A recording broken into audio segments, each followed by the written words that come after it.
أعوذ بالله من الشيطان الرجيم بسم الله الرحمن الرحيم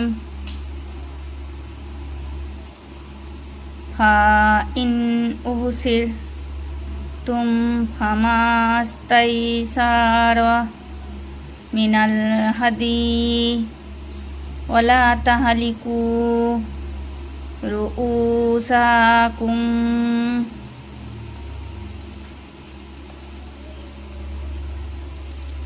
حتى يبلغ الهدي محله فمن كان منكم مريضا أو به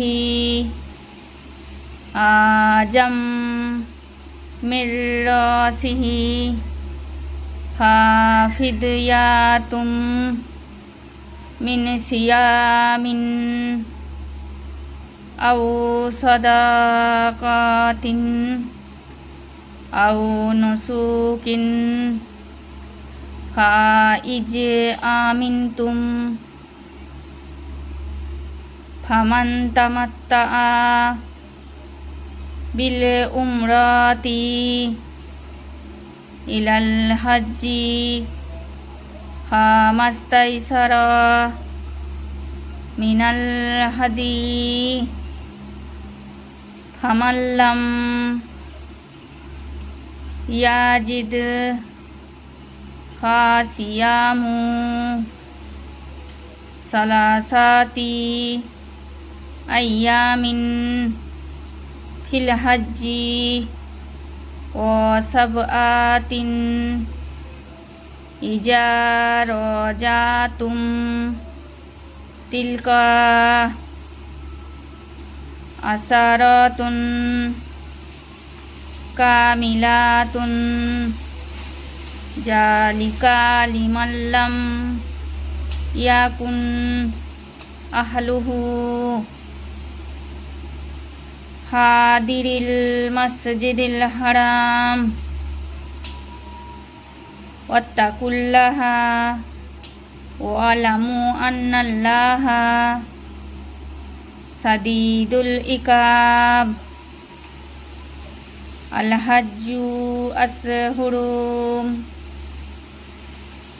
معلومات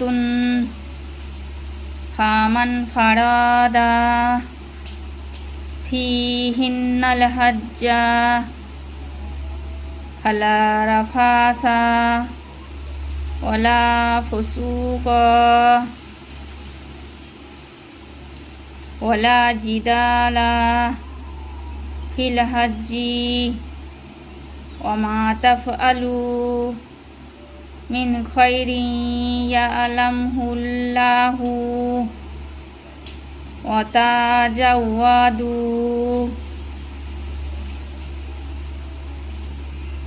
فإن خير الزاد التقوى واتقوني يا أولي الألباب ليس عليكم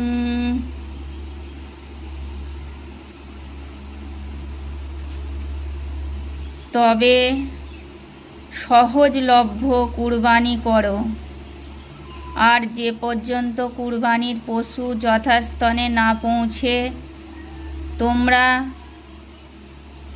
মস্তক মুন্ডন করো না। তোমাদের মধ্যে যদি কেউ পীড়িত হয় কিংবা মাথার ক্লেশ বোধ করে তবে সে তৎপরিবর্তে রোজা রাখবে কিংবা সাদকা করবে অথবা কুরবানির দ্বারা তার ফিদিয়া দেবে। অতঃপর যখন তোমরা নিরাপদ হবে তখন তোমাদের মধ্যে যে ব্যক্তি হজ্জের প্রাক্কালে উমরা দ্বারা লাভবান হতে চায় সে সহজ কুরবানি করবে, কিন্তু যদি কুরবানির কিছুই না পায় তবে তাকে হজ্জের সময় 3 দিন এবং গৃহে প্রত্যাবর্তনের পর 60 দিন এই পূর্ণ 10 দিন রোজা পালন করতে হবে। এটা তাদের জন্য যার পরিজনবর্গ কাবার বাসিন্দা নয়। আর তোমরা আল্লাহকে ভয় করো আর জেনে রেখো আল্লাহ মন্দ কাজের প্রতিফল দানে কঠোর হন। হজ্জ মাসসমূহ সুবিদিত। যে কেউ এ মাসগুলিকে হজ্জ করার ইচ্ছা করে তার জন্য উক্ত সময়ে স্ত্রী সম্ভোগ, অন্যায় আচরণ ও কলহ বিবাদ বিধেয় নয়। তোমরা ভালো কাজের যা করো তা আল্লাহ জানেন। আর তোমরা পরকালে পাথেয় সঙ্গে রেখো এবং আত্মসংযমী উত্তম পথে। হে জ্ঞানীগণ, আমাকেই ভয় করো। তোমাদের পক্ষে স্বীয় প্রভুর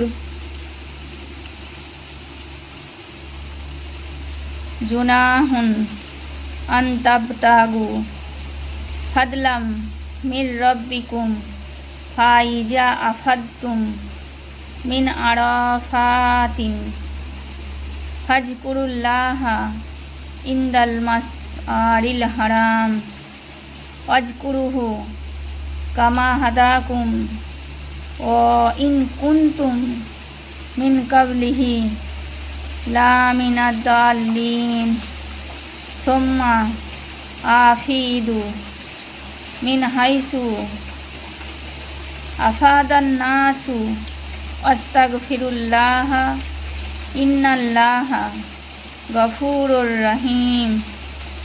ফাইজা কদাইতুম মান্না সিকাকুম ফাজকুরুল্লাহা কা জিকরিকুম আবাকুম আও আসাদ্দা জিকরন। ফামিনান নাসি মাইয়াকুলু রব্বানা আতেনা ফিদ দুনিয়া ওমা লাহু ফিল আখিরাতি মিন খালাকিন ও মিনহুম মাইয়াকুলু রব্বানা আতেনা ফিদ দুনিয়া হাসানাতাও ওয়া ফিল আখিরাতি হাসানাতাও ওয়া কিনা আযাবান্নার। উলাইকা লাহুম নাসিবুম মিম্মা কাসাবু আল্লাহু সারিউল হিসাব। ওয়াজকুরুল্লাহা ফি আইয়ামিন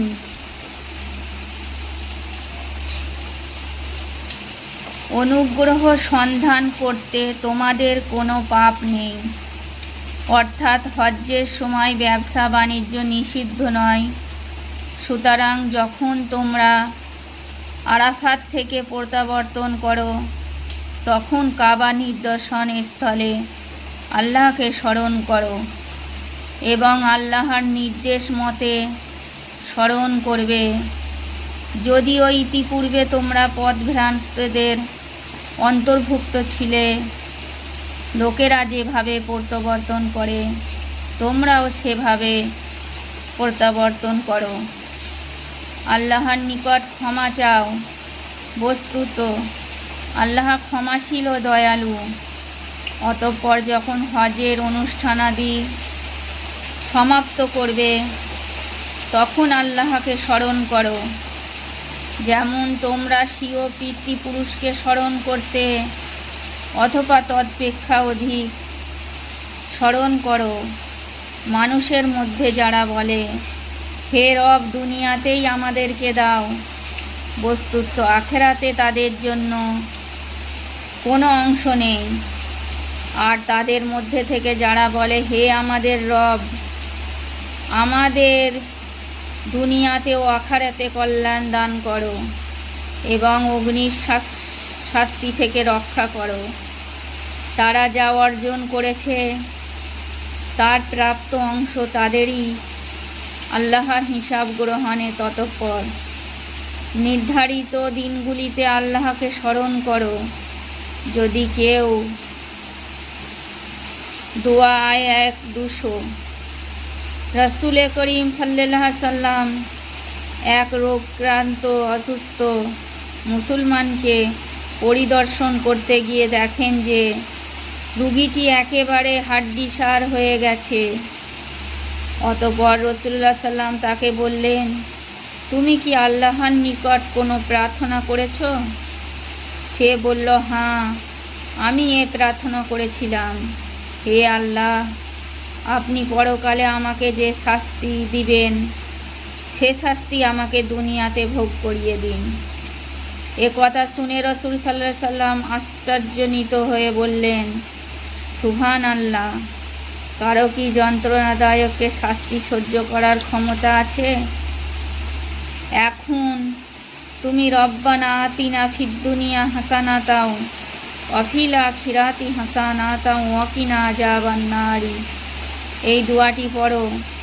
অতঃপর রুগ্ন ব্যক্তি তখন থেকে এই দোয়াটি পড়তে থাকে এবং আল্লাহ তাকে আরোগ্য দান করেন। ইবনে কাসির।